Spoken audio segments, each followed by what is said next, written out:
There's a friendship we all remember, the one that shaped us, the one that challenged us, the one we couldn't live with and couldn't live without. It's the friendship that made us who we are today, even if that person is no longer beside us. And sometimes, the hardest truth we learn is this: the people who push us the most are the ones we can never fully hold on to.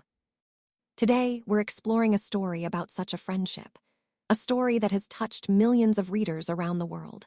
The book is called My Brilliant Friend, written by the Italian author Elena Ferrante. It's the first in a series that follows two girls growing up in a poor neighborhood in Naples, Italy, during the 1950s. But this isn't just a story about childhood. It's a story about identity, ambition, and the strange, powerful bond that exists between two people who are both friends and rivals at the same time.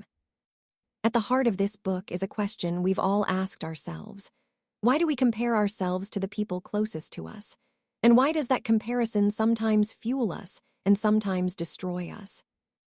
The narrator of the story is Elena, a thoughtful and determined girl who grows up in a violent, suffocating environment. Her world is small. Her options are limited. But she has one person who makes her feel alive, who makes her want to be more than what her neighborhood expects of her. That person is Lila. Lila is brilliant, fierce, and unafraid. She reads faster than anyone. She learns without effort. She challenges authority without hesitation. And Elena is drawn to her like gravity.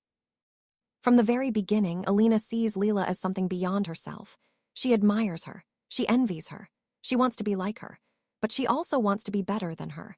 And this contradiction becomes the engine of Elena's entire life. Every choice she makes, every step she takes, is measured against Lila. When Lila excels, Elena feels small. When Elena succeeds, she wonders if Lila would have done it better.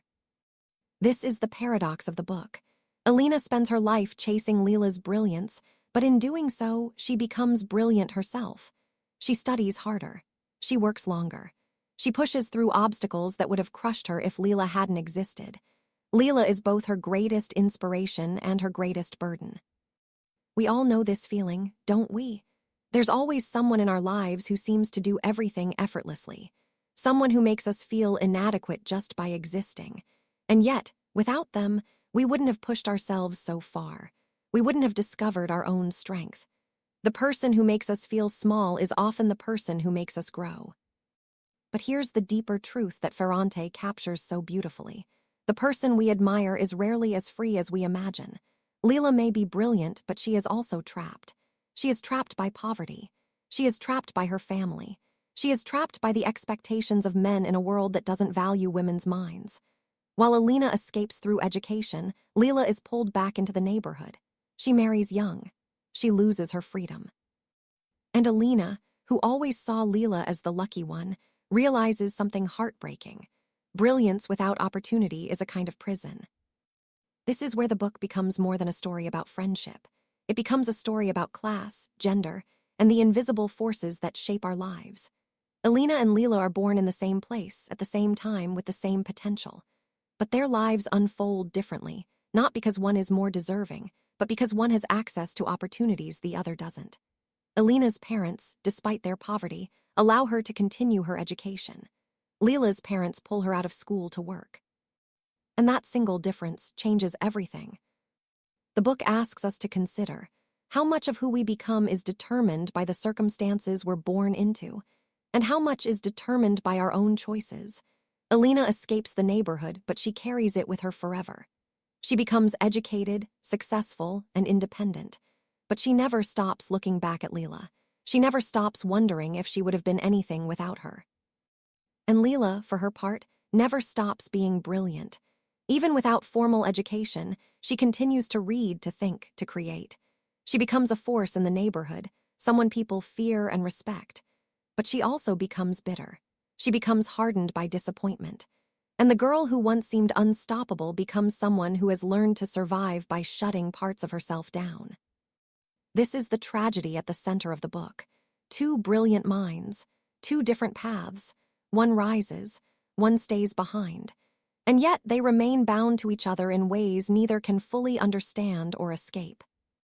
What makes this story so powerful is how honest it is about the complexity of female friendship. We often romanticize friendship, especially between women. We talk about loyalty and support and unconditional love. And yes, those things exist. But Ferrante shows us the darker side, too. The jealousy, the competition, the resentment, the way we measure ourselves against our friends and feel diminished when they succeed, the way we love someone and resent them at the same time. Elena loves Lila, but she also wants to surpass her. She wants to prove that she is just as brilliant, just as capable, just as worthy. And this desire drives her to achieve things she never thought possible. But it also poisons her happiness. She can never fully enjoy her successes because she's always wondering what Lila thinks. She can never fully escape because she's always looking back. This dynamic is something many of us understand, even if we don't like to admit it. We have people in our lives who make us better, but who also make us doubt ourselves. We have friendships that are both nourishing and exhausting. We love people who challenge us, but we also wish, sometimes, that they would just go away. Ferrante doesn't judge this. She doesn't tell us that Elena is wrong to feel competitive or that Lila is wrong to be proud. She simply shows us that relationships are complicated, that love and envy can coexist, that we can be grateful for someone and wish they didn't have such power over us. The book also explores something we don't often talk about, the loneliness of ambition. Elena escapes the neighborhood, but she leaves everyone behind. She enters a world where no one understands where she came from. She becomes an outsider in both worlds. She's too educated for the neighborhood, but she's not refined enough for the intellectual circles she enters. She's caught in between, never fully belonging anywhere. And Lila, who stays behind, experiences a different kind of loneliness. She is surrounded by people, but she is misunderstood. Her brilliance is wasted in a world that doesn't value it. She becomes a ghost of what she could have been. This is why the book resonates so deeply with modern readers. We live in a world that tells us we can be anything, do anything, achieve anything if we just work hard enough. But the truth is more complicated. The truth is that talent and effort are not always enough. The truth is that some people get chances and some people don't. And the truth is that success often comes with a price, distance from the people and places we came from. Elena's success is real, but it's also lonely. She achieves everything she set out to do, but she loses something in the process. She loses the sense of connection that came from struggling alongside someone who understood her completely. She loses Lila in some ways, or maybe it's more accurate to say that she never really had her to begin with.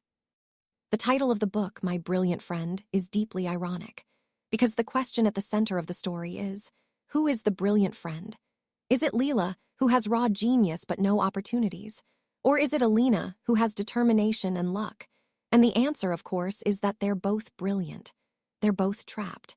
They're both trying to survive in a world that doesn't care about girls from poor neighborhoods. What Ferrante gives us is a portrait of two lives intertwined, two paths that could have been the same but diverged because of circumstances beyond their control. She gives us a story that is both specific to a time and place and universal in its emotional truth, because we've all had that friend, the one who made us better, the one who made us doubt ourselves, the one who shaped us in ways we're still discovering. This book reminds us that the people who challenge us the most are often the ones we need the most. That growth comes from discomfort, that we become who we are not in isolation, but in relation to others. And that sometimes the greatest love is the one that pushes us forward, even when it hurts. If there's a lesson in this story, it's this. We are all shaped by the people we walk beside, especially in the early years of our lives. And sometimes, the most important relationships are not the easiest ones. They're the ones that demand something from us, the ones that refuse to let us settle, the ones that force us to become more than we thought we could be. Elena spends her whole life trying to understand Lila, trying to keep up with her, trying to escape her shadow. And in the end, she realizes that she would not be who she is without Lila. That every achievement, every book, every moment of courage was born from that complicated, painful, beautiful friendship. So if you've ever had a friend who made you feel small and powerful at the same time, this story will speak to you. If you've ever felt caught between two worlds, this story will speak to you. And if you've ever wondered how much of who you are is truly yours, and how much was given to you by the people who shaped you, this story will speak to you. My Brilliant Friend is not just a book about friendship. It's a book about identity, class, ambition, and the forces that shape our lives. It's a book that asks difficult questions and doesn't offer easy answers. And that's why it stayed with so many readers long after they've turned the final page. If this story resonated with you, consider subscribing to Classic Books Explained for more timeless ideas.